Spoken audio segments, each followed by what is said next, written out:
This bonus content is brought to you by Virgin Atlantic. We're breaking down some of the English Premier League's most talented players and how we think they'll perform at this summer's World Cup. LD, today we're going to focus on the defenders. And we have three categories, right? So we have the headliners, those are the stars. We then have the breakout stars. Who do we think will kind of come into this tournament and all of a sudden make themselves more of a household name? And then question marks. And question marks can be a variety of things, right? Players who are experienced, who we don't know if they'll see the pitch or if they're on the downside of their career or there's injuries. So question marks are surrounding them. But let's start with the headliners. Okay. So these are your people, Tim, defenders, the ones you love to yell at and make sure that they help you keep a clean sheet. Correct. All right. So we're going to go with a pair of Arsenal center backs, Gabriel and Saliba, and then Virgil Van Dijk. So let's start with Gabriel. So obviously, they're both having a phenomenal season with Arsenal. How does this play out in the World Cup? Do you consider that maybe long season, end of the season, they're tired, or do you think they come into this flying? And we'll start with Gabriel with Brazil. Does he give them a real chance to win as well? Yeah, I mean, in a World Cup year, which we'll discuss ad nauseum between now and the kickoff of the World Cup, you're very rarely tired in those years. It's just the buzz and the excitement of the World Cup. Yeah, the adrenaline just keeps going. Yeah. But Gabriel for me is incredible. I actually used to think he was really rash and sort of like he was so emotional. Everything was like a big deal. Every tackle, every pass out of the back, every header was like it was so much on it. He's obviously settled into that a little bit more. Again, that's maturity and leadership. Look, Brazil's an interesting one. I don't think this is the best Brazil team we've ever seen. But he, I think if you look across the Premier League, he's probably the best defender in the Premier League. Yeah, you probably have to say so. Yeah. So, do I think he can help? I mean, listen, if Brazil play well, he will certainly be one of the reasons for that. If you had to pick today, who goes further of those two center backs, Saliba with France or Gabriel with Brazil? I'm a believer in French football, man. They, since they've had, they had 1 or 2 years where they've been low. Man, French football is good, so good, and they have so many good players. They've proven that and not only like good, but they've proven they can do it in big tournaments consistently. Not always win, but be within a shout. The thing about Saliba is this: watching them week in, week out, I'm maybe this is blasphemous. I almost prefer him to Gabriel. He just, man, he's smooth. He doesn't get the headlines because Gabriel takes those and he plays next to him. But like that partnership and the things, his ability to glide out of the back with the ball, but still somehow be like a head it and kick it defender. Like he's not afraid to do that, right? He's not afraid to go, this ball needs to go. He's a really tight marker. I kind of would pick him ahead of Gabriel. Again, I know people will say that that's blasphemous, but I like him. I like his style. And again, with French football where it's at, probably I think Saliba and France go further. I think. Yeah, I think you're probably right. I think it's just not the best Brazil that we've seen. And he's certainly good enough to carry them far, but probably not. All right, let's move on to Virgil van Dijk. So you were a little hesitant to put him as a headliner, understandably so. He's moving on in age, and this has to be probably his last hurrah, certainly his last World Cup. Can he pull it together and figure out who his partner is? And we'll talk about that in a minute. But at center back, does he still have it? Does he have enough in the tank to really be a star? Yeah, man, it's so difficult with players like him who they don't get enough credit. Like when you're at the top, LD, for so long, when you're the best at anything, like he's been considered the best defender in the world, right? For a number of years. Yeah, a long time. I don't know, 6, 7, 8 years, whatever, right? And you're playing at a club that's consistently challenging for European titles, for Premier League titles. And then you go into your national team, which is one of the most famous shirts in the world, and you're asked to lead that team. You don't get enough credit. There's not many of those around, right? I know we talk about Messi and Ronaldo, but like from a overarching team standpoint, like Virgil Van Dijk is one of those. He's the best in the world. But it comes quickly that like You go from being that to all of a sudden you're like, whoa, he's been doing that for 8 years. Is there still enough in the tank? Now, would I pick him every day of the week? Sure, of course I would.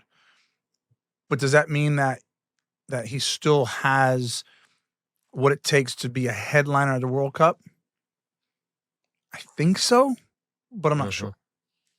He's gonna be interesting to watch. I was at the Euros and watched the Dutch team, and he can be the best player on the field when he's really at it. And it's hard because we can pick apart days where we go, he wasn't that good today. But when he's really at it, man, he can be the best player on the field. Yeah. So Yeah. he's gonna be an interesting one to watch, as is the whole Netherlands team.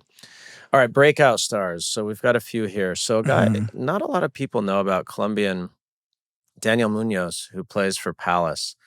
You're really high on him. Yeah. Well, he plays in Oliver Glasner's system. So Glasner came in to Crystal Palace, right? And one of his first signings, I can't remember exactly, was Daniel Munoz, right? Not a name loads of people have heard of, right? But he's an attacking wing back, defends well, but ultimately a lot of good things in the forward areas for Crystal Palace came from Daniel Munoz. And you just watch him week in, week out, and you think he's underappreciated, and then all of a sudden he's just one of the top wing backs in the league. And so if he has the ability to sort of have that freedom in a World Cup setting, I think he'll shine. I think you'll if Colombia become the darlings and get out of the group and win a couple games, he will be one of the guys who sparkles, right? And so therefore you'll be talking about him. He's certainly one to watch. Definitely falls firmly into the breakout category for me. And the Colombia are a good team. Yeah. A lot of people have them making some waves in this World Cup, and it's been fun to watch too with Chris Richards, our U.S. national team center back, and the partnership they've developed, and that's been really fun to watch too. So he's going to be a really fun one to keep an eye on. We put Mark Gahey in here, and it's an interesting one. Again, a guy I saw at the Euros, and he had some moments, Tim, where you would say, man, he is a top guy. And he's kind of gone from strength to strength, both with his club teams he's gone to and his country. And this could be a big moment for him if England do well in this World Cup. Yeah, he is.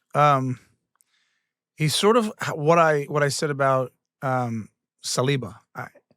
You don't notice Mark Gahey a ton, do you? When you watch him, he does things that he's supposed to do. He's one of these guys like, you're paying me to defend and play well. Okay, I'm going to defend and play well. Like there's not a lot of flash with him.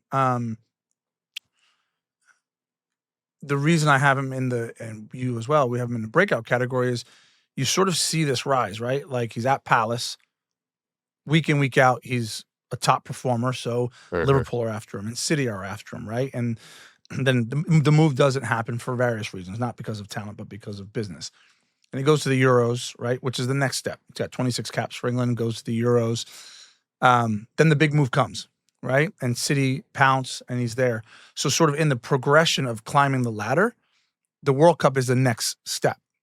And that's sort of why I have him in the breakout category, because I just think he's done well at every level that he's been asked to perform at.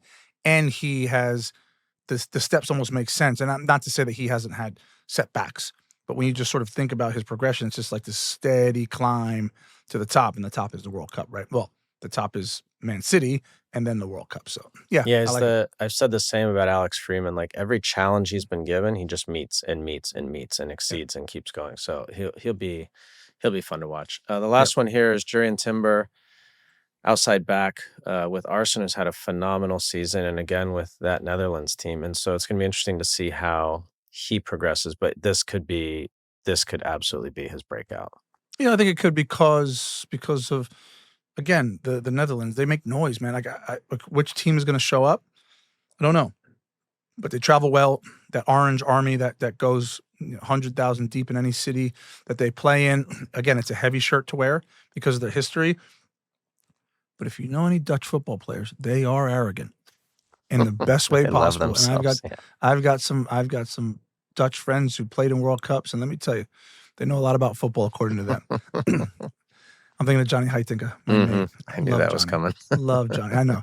And I just sort of think when Jurrien Timber got injured early in his Arsenal career, right? So I think he tore his knee early on in that first season. So we didn't see a lot of him, but he was like sort of hyped. And then he came back, and because you don't know enough about him in the Premier League, he can play right back, he can play left back. Oh, sometimes he can play as like a left center back. Mikel Arteta was sort of tinkering with him. Now you watch him and you're like, oh, he's one of the most important players on Arsenal. And he's got this bravado and this pizzazz. And I listened to his post-match interview yesterday, and he sort of oozes class and confidence. So, yeah, again, if in that famous orange shirt, if they're doing great things, I mean, there's so many top players on that team, by the way. So many top players. I know, they're all over the place. They are, yeah. Yeah. And it's hard to say that a defender can be that sort of star, but he commands the ball. He's one of these fullbacks who can invert, who can get high up on the front line. He affects the game in a really good way. Yeah. Scores goals. He's in on assists. Jurrien Timber's. He's been a top player at Arsenal. It'd be fun to watch him progress. Yeah. All right, last category, the question marks. So a pair of center backs that are teammates at the woeful, and I mean woeful, Tottenham Hotspurs right now. Not been great. Micky Van de Ven and Christian Romero. And for their respective teams, again, another Netherlands player. We're heavy on the Dutch here, but going to be interesting. One, I don't know that he gets in the team, between Matthijs de Ligt and Virgil van Dijk. Maybe he plays as a left back. He's played as a left back for the Netherlands, but this guy, Tim, is oozing talent. I mean, some of the plays he makes, there's very few players that athletic in the world. Mm-hmm. And it'll be really interesting to see if he gets on the field. And I guess, do you think he will? Yeah, it's a tough one. I think Matthijs de Ligt has sort of. This is weird to say because of how great Virgil van Dijk is, but de Ligt has sort of been the golden child of Dutch football. In terms of he's had massive moves, by the way. Like it's laughable, the moves he's had since he left Ajax, and you're just like, they don't all work out, by the way, but he sort of is that poster boy. And I don't know if he's getting the rub of the green because of that. I personally would play Van de Ven. I would too. Next to Virgil van Dijk, because, again, not that Virgil's lacking in speed and all that. I mean, Micky Van de Ven's the fastest human being in the Premier League. Like, it's frightening. It's frightening. And his ability to, defend and tackle and use the ball and drive forward, he could almost be sort of like Virgil van Dijk's little pet project. Like, you cover for me, you get out there, drive forward. You know what I mean? Totally. I think it would be a good partnership. But he can play left back, right? And so, Nathan Ake's been playing left back out there. Does he get a run in the team? I think he'll play, right? The Dutch have enough where they'll chop and change their squad, I think, in the first round, right? And then do you play well? Is the team winning? Do you get consecutive wins? How does that work? So he could get a run in the team, but it's a question mark because I think he's one of the best defenders in the Premier League. And when you play for a massive country that has players all over Europe at top clubs, sometimes you miss out. Well, this will never happen because it's the Dutch, but they could also play with three in the back, right? And so that'll never happen. But can you imagine? I mean, it would be probably pretty smart. All right, let's move to his counterpart, his center back, Christian Romero for Argentina. And just with both of these guys, I feel like you're just not seeing close to the best of them because of the Spurs seasons that have happened now in the past few years.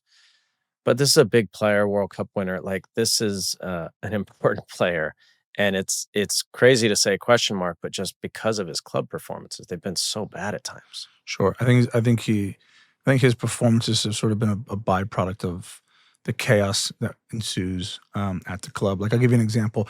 I don't think Christian Romero handles the chaos at Tottenham very well as the captain. Because being a captain is different, right? You're losing managers, you're chopping and changing managers, and you're having to get messages across. I'll give you an example of the other side, and I gave him so much credit yesterday. Is Bruno Fernandes?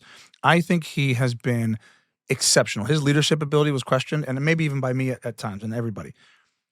The fact that he has produced the way he's produced, that he handles himself with class week in, week out, that he cares about Manchester United in the shirt, and that he's willing to play for and take on board the message of, I'm probably going to say he's played for 6 managers at Man United, which is crazy. Maybe more. Yeah. Maybe, yeah. Like, that's brilliant. Go back to Romero. I don't think he's handled that well, right? Yeah. So he's a bit of a henchman. He's got to go in hard and physical and gets himself sent off, and he's always in. You like that fire, but sometimes it's unbridled, and I think that's not been the best for him this season. But then it's also different, and then that's where the question mark for me comes in.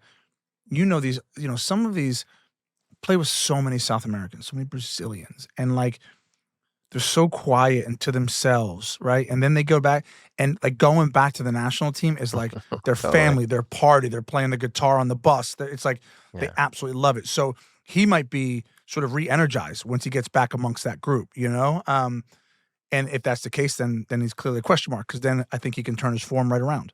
Yeah. Well, it's interesting because, at Spurs, every player has had pretty much a horrible season. And as we know on the field, every player matters. And when it comes to their guests, Virgin Atlantic sees it exactly the same way. Exactly. No matter which cabin you're flying in, you're treated like a VIP, and you'll notice it in the details. Yeah, you really do. Their cabin crew gives you personalized one-to-one service on a sleek, mood-lit plane designed to help you relax and unwind. I always look forward to their British classics, especially their very own Mile High Tea, featuring warm scones, jam, and cream. Sounds like my kind of hat trick. And like any smart team, Virgin Atlantic knows that preparation matters. Yeah, that's right, which means you can check the lineup early and pre-order your meal before you take off. No need for extra time. And none of that dull chicken or beef either. Just lots and lots of choices. I'm back in the ricotta ravioli. I knew you would. Pan-seared cod for me. Solid choice. So if the UK is on your schedule this season, fly with an airline that's in a league of its own. You can check them out on virginatlantic.com.